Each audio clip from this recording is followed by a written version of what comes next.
പ്രിയമുള്ളവരെ, തലശ്ശേരി അതിരൂപത 2024 വർഷം ദിവ്യകാരുണ്യ വർഷമായിട്ട് ആചരിച്ചു വരികയാണ്. ഈ ദിവ്യകാരുണ്യ വർഷത്തിൻ്റെ ആഘോഷമായ സമാപനം ദിവ്യകാരുണ്യ കോൺഗ്രസ്സോടുകൂടെ കാസർഗോഡ് ജില്ലയിലെ ചിറ്റാരിക്കാൽ തോമാപുരം സ്കൂൾ ഗ്രൗണ്ടിൽ ദിവ്യകാരുണ്യ നഗറിൽ സംഘടിപ്പിക്കപ്പെടുകയാണ്. 2024 ഡിസംബർ 11 മുതൽ 14 വരെയാണ് ദിവ്യകാരുണ്യ കോൺഗ്രസ് നടക്കുക. 11, 12, 13 തീയതികളിൽ പ്രശസ്ത ധ്യാനഗുരുവും വചനപ്രഘോഷകനുമായ ബഹുമാനപ്പെട്ട ഡാനിയേൽ പൂവണ്ണത്തിലച്ചൻ നയിക്കുന്ന ദിവ്യകാരുണ്യ കൺവെൻഷനാണ്. വൈകുന്നേരം 4:30 മുതൽ 9:00 വരെ.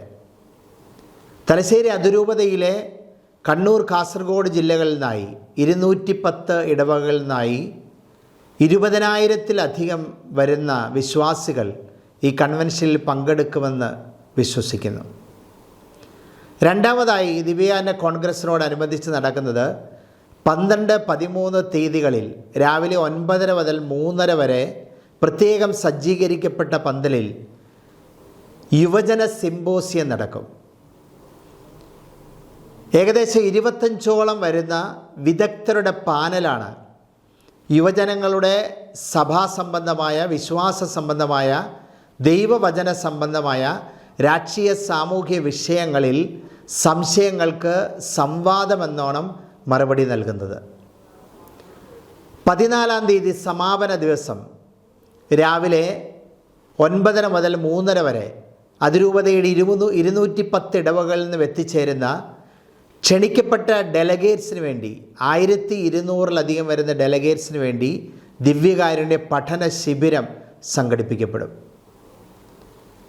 വൈകുന്നേരം 4:30 അതിരൂപതയിലെ എല്ലാ ബഹുമാനപ്പെട്ട വൈദികരും സന്യാസ വൈദികരും അഭിവന്യ പിതാക്കന്മാരുടെ മുഖ്യ കാർമ്മികത്വത്തിൽ അർപ്പിക്കുന്ന സമൂഹബലി, അതിനുശേഷം അലങ്കരിച്ച പുഷ്പാലങ്കൃതമായ രഥത്തിൽ എഴുന്നള്ളിക്കുന്ന ദിവ്യകാരുണ്യ ഈശോ നഗരം ചുറ്റി ദിവ്യകാരുണ്യ പ്രദക്ഷിണം. ഈ ദിവ്യകാരുണ്യ കോൺഗ്രസിനോടനുബന്ധിച്ച് ദിവ്യകാരുണ്യ എക്സിബിഷൻ നടക്കും. MCBS സന്യാസ സമൂഹത്തിൻ്റെ നേതൃത്വത്തിലുള്ള എക്സിബിഷനാണ് ഒരാഴ്ചക്കാലം സംഘടിപ്പിക്കപ്പെടുക. ദിവ്യകാരുണ്യത്തിൻ്റെ അത്ഭുതങ്ങൾ അതിൽ അനാവരണം ചെയ്യും. ദിവ്യകാരുണ്യ സംബന്ധമായ വിവിധ പുസ്തകങ്ങൾ അവിടെ പ്രത്യേകമായിട്ട് സജ്ജീകരിക്കും. അതുപോലെ തന്നെ 14-ാം തീയതി ശനിയാഴ്ച ദിവ്യകാരുണ്യ രഹസ്യങ്ങളുടെ, മിശിഹായുടെ രക്ഷാകര രഹസ്യങ്ങളുടെ ലൈവ് ഷോയും ക്രമീകരിക്കപ്പെടുന്നുണ്ട്. ഈ ദിവ്യകാരുണ്യ കോൺഗ്രസ്സിലേക്ക് നിങ്ങളെല്ലാവരെയും വളരെ ഹൃദ്യമായി സ്വാഗതം ചെയ്യുകയാണ്. ആദ്യത്തെ ദിവസത്തെ വിശുദ്ധ കുർബാനയ്ക്ക് തലശ്ശേരി അതിരൂപതയുടെ archbishop emeritus Mar George Njaralakatt മുഖ്യ കാർമ്മികത്വം വഹിക്കും. 2-ാം ദിവസത്തെ വിശുദ്ധ കുർബാനയ്ക്ക് മാനന്തവാടി രൂപതയുടെ സഹായമെത്രാൻ മാർ അലക്സ് താരാമംഗലം പിതാവ് മുഖ്യ കാർമ്മികത്വം വഹിക്കും. 3-ാമത്തെ ദിവസത്തെ വിശുദ്ധ കുർബാനയ്ക്ക് കോട്ടയം അതിരൂപതയുടെ കണ്ണൂർ രൂപത ബിഷപ്പ് മാർ ജോസഫ് പണ്ടാരശ്ശേരിലാണ് മുഖ്യ കാർമ്മികത്വം വഹിക്കുന്നത്. അവസാന ദിവസം തലശ്ശേരി അതിരൂപതയുടെ അഭിവന്യ മെത്രാപ്പൊലീത്ത മാർ ജോസഫ് പാമ്പ്ളാനിയുടെ മുഖ്യ കാർമ്മികത്വത്തിൽ Mar George Valiyamattam archbishop emeritus, Mar George Njaralakatt archbishop emeritus, മറ്റ് എല്ലാ വൈദികരും ചേർന്ന് ആഘോഷമായ വിശുദ്ധ കുർബാന അർപ്പിക്കപ്പെടും.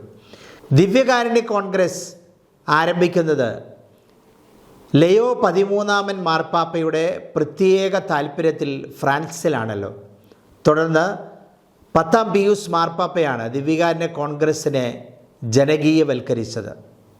നമുക്കറിയാവുന്നതുപോലെ കുടിയേറ്റത്തിൻ്റെ കനൽ വഴികളിൽ കർഷകർക്ക് താങ്ങും തണലുമായിരുന്നത് പരിശുദ്ധ കുർബാനയായിരുന്നു. കുടിയേറ്റത്തിൻ്റെ ആദ്യ കാലഘട്ടങ്ങളിൽ ഒരു പള്ളി പണിയുക, ഒരു വൈദികനെ എത്തിക്കുക, വിശുദ്ധ ബലിയർപ്പണം നടത്തുക, അതിൽ നിന്ന് ശക്തി സംഭരിക്കുക, അതായിരുന്നു കുടിയേറ്റത്തിൻ്റെ വേദന നിറഞ്ഞ നാൾ വഴികളിൽ കുടിയേറ്റ മക്കളുടെ ശക്തി കേന്ദ്രം. ഈ ദിവ്യകാരുണ്യ കോൺഗ്രസ് തലശ്ശേരി അതിരൂപതയിൽ ആദ്യമായി നടത്തപ്പെടുന്ന ദിവ്യകാരുണ്യ കോൺഗ്രസ്സിലേക്ക്, ഈ ആത്മീയ ഉത്സവത്തിലേക്ക്, തോമാപുരത്തിൻ്റെ പുണ്യഭൂമിയിലേക്ക് നിങ്ങളേവരെയും സഹർഷം പ്രാർത്ഥനാപൂർവ്വം സ്വാഗതം ചെയ്യുന്നു. നന്ദി, നമസ്കാരം.